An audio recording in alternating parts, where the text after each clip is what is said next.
These squashy-looking colorful drop biscuits that comes to the harvest. Hi, my name is Kyle, and welcome to Worldwide Campus News and Entertainment.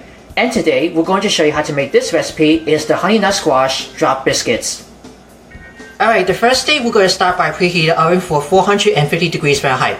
Make sure the oven will be nice and hot. We're going to start with the making for the biscuit. We're going to start with, in a large bowl, 4 cups of all-purpose flour, either the enriched or the unbleached. We're going to break this for a 4/4 cup of firmly packed light brown sugar. Now you want to break all of the sugar using with a pastry blender into the flour.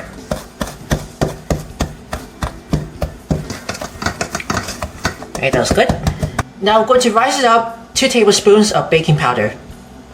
Now to add some spices, we have 2 teaspoons of ground cinnamon, half a teaspoon of ground ginger, 1 teaspoon of ground cloves, 3/4 teaspoons of ground allspice, a 1/4 teaspoon of ground nutmeg, and 1 teaspoon of kosher salt. We're going to stir this with a wire whisk. Then you can smell all the spices inside of that. Alright, we're going to make it a little well into the center. We like to mix the buttermilk. We have only about 1 cup of low-fat milk mixed with 1 tablespoon of lemon juice. It really looks delicious of the sour milk. We're going to be using 1 cup of Real Mayonnaise. And finally, 1 cup of Honeynut squash puree. We have a basic recipe how to make your own Honeynut squash puree for this previous video. We're going to put that link below at the end of this video. So this is what I usually prepare how to make the Honeynut squash puree. And now we'll just give that a little stir using with the rubber spatula. That's going to turn a really nice batter of the biscuit. Here we go, it just right into the form batter. Very nice and thin. Now you want to take your cookie sheet lined with parchment paper that might be easy to clean up. You're going to use these with the ice cream scooper. And you want to scoop this batter just right enough here. Just a 1 large scoop, not all the way. You're going to scoop it right onto the cookie sheet. I'm going to scoop more of those batter and we're going to finish the rest. Alright, we just counted that we just scooped only 15 of those, almost on the way. Once you scoop 1 by 1 onto the cookie sheet lined with parchment paper, we're going to make some cinnamon sugar toppings, then we're going to sprinkle right onto the batter. Now we usually make a cinnamon sugar topping into a small bowl. We just already combine for both together. So that's a 1/4 cup of granulated sugar with 3/4 teaspoon of ground cinnamon. We're just going to stir this around into a small bowl and give it a nice color. And you can smell the cinnamon inside the sugar as we're stirring over.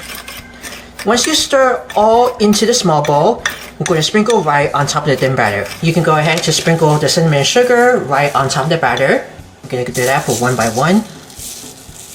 If you got any leftover cinnamon sugar, you can save one for later to making for the toast.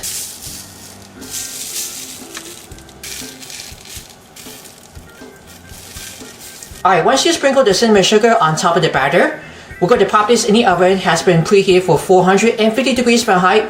We're going to bake these for 15 minutes.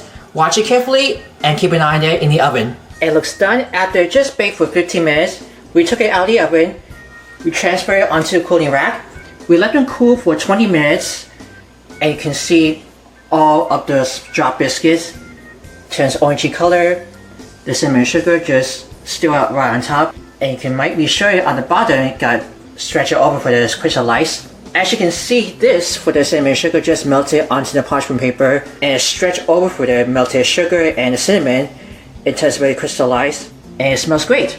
And here's the finish. Honeynut squash drop biscuits. We wish we could smell it. Hopefully it's so good. And you got 15 Honeynut squash biscuits that we just counted for it. You're gonna love this. Hope you enjoy.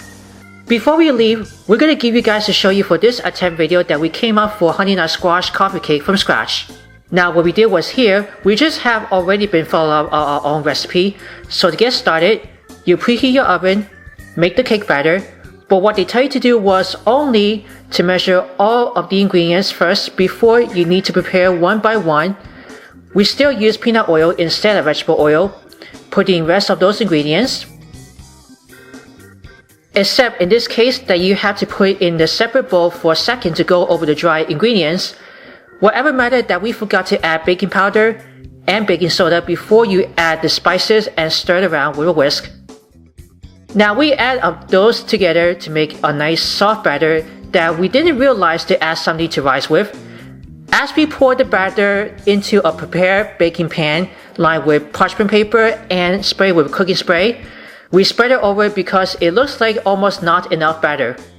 We use the one with the darker pan instead of metal or a glass pan as we pour it in.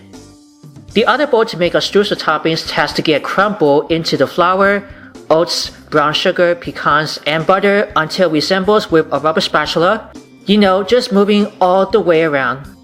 We sprinkle the streusel toppings on top of the batter before putting in the oven. If we didn't know how long to bake it for to watch it carefully, we did setting up the timer for 1 hour instead of 30 or 35 minutes.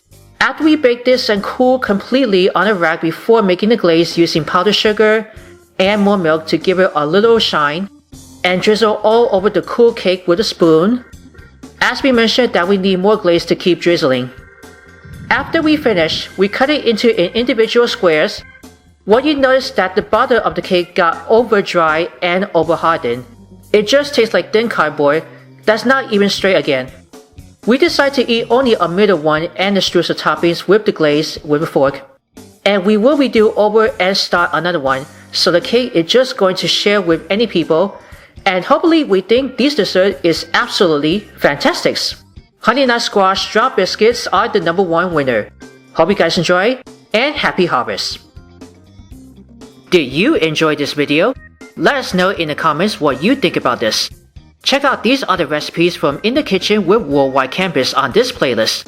Then be sure to subscribe and ring the bell to be notified for our latest videos.